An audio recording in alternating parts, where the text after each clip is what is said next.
Hello, guys. Hi, my name is Janet Sanchez, and I'm going to be presenting to you what I chose to research and read into reading comprehension, the research-based part. So that was 4.3.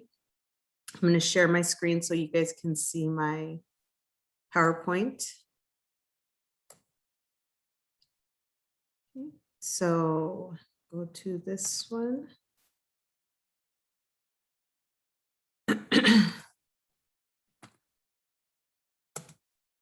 All right. So comprehension 4.3 approaches to teaching reading and comprehension. And I chose this one because I wanted to know what research and people who have studied this area said as far as how to deliver to children the comprehension part in reading. So I'm going to begin. So what I begin to see is that first, teachers need to set a goal when beginning to read with children in the class. I mean, where is it that they want to go? What is it that they want to achieve with the children? Comprehension, reading comprehension means extracting meaning from what you read, and that should be the ultimate goal of reading. So making sure that all the words that the children are reading, all the context, they're beginning to understand and be able to express that idea. In the book that we are reading, for me, it's been a difficult book. I mean, I have to read it over and over and try to put sense into what the author is saying. So I have my book here, Teaching Literacy, and I got a lot of my notes from there. And I also did some online research, and I did document, from where I got the resources. So the book states that there are 3 waves that provide current basis for decision about instructional approaches for improving diverse readers, comprehensional and critical analysis of the text. And those 3 waves are that in 1980, they had the first wave called the individual strategy that we're going to be talking a little bit more in depth here in the next few slides. This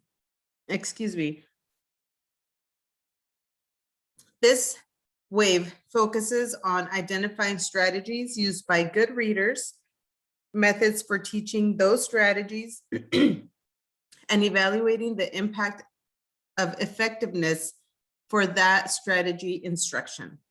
And the second wave that we're going to be seeing today is frameworks for multiple strategies. This wave is extending of the strategy instruction to consider the authenticity of activity setting, the teacher-student interaction, the engagement, the literacy discussion. And the third wave is what we are now, the current decade, because the second one was in 1990. And the third one is the decade that we're in. And that wave is focuses on bringing school-wide coherence to comprehension instruction. This focuses on students' diversity and linguistic, economic, social, and cultural backgrounds who depend for learning so they can receive high levels of instruction throughout the year. So we're going to go to the next. We're going to be talking about the first wave.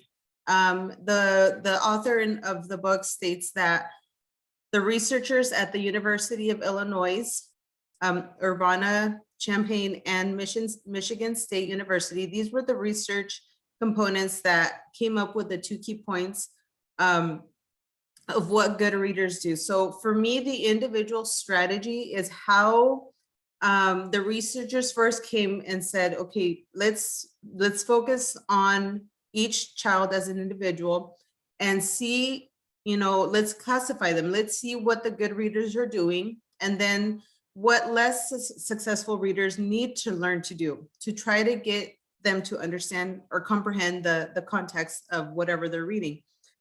This is the process of comprehension is both interactive and strategic. So you kind of start to see each individual and see where they're at.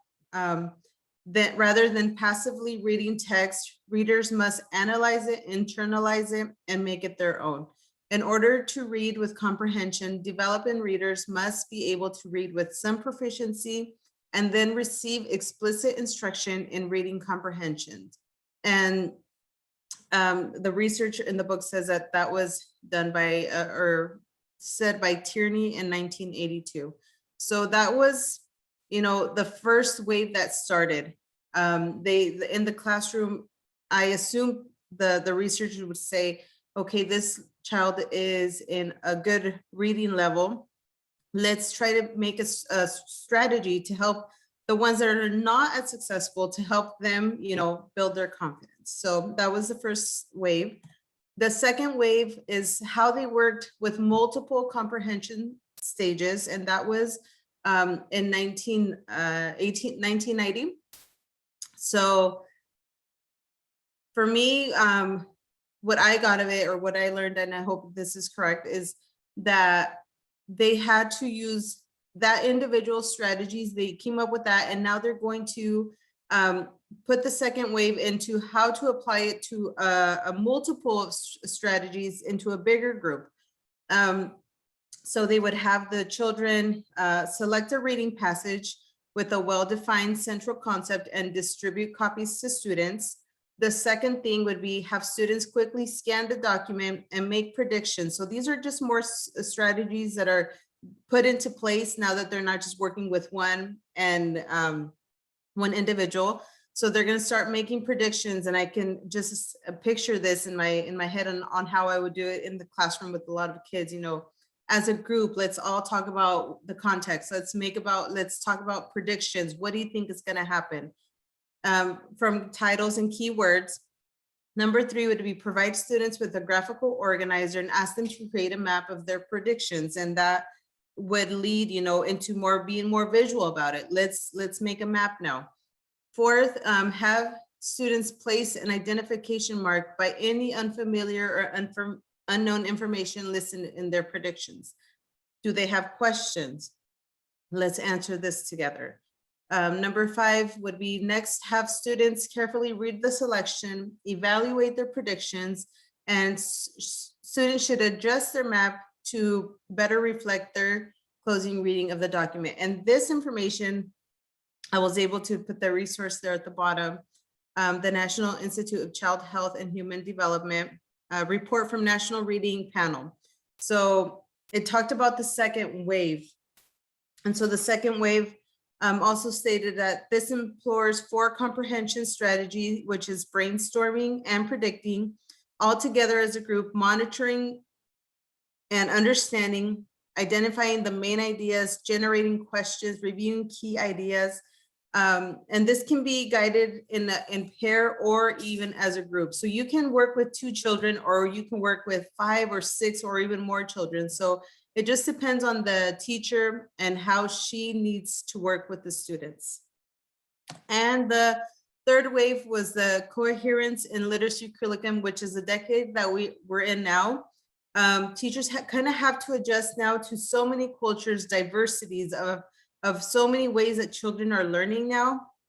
So this is a curriculum that is coherently organized and sequenced. On the other hand, avoids these potential issues, at least in theory. What students are learning builds on what they have learned previously. Lessons are not unnecessarily repetitious or redundant across courses, subject areas, or grade levels. For me, meaning is, they come up with the curriculum in literacy according to the need of the child. So they're going to start building up from where they took off, the grade, the previous grade, the previous educator. They kind of need to get all the materials from textbooks, reading materials, to quizzes and tests, and they're all based on the same consistent and coherent set of learning expectations. So, as educators of a same school, of the same school district, we have to build on this. And I put a little picture there because we're all in different stages, but we all want to accomplish the same goal. And so I really enjoyed this part of the book. I had to get familiar with it. And so I hope you were able to enjoy something, and thank you for listening, and have a good day. Bye, guys.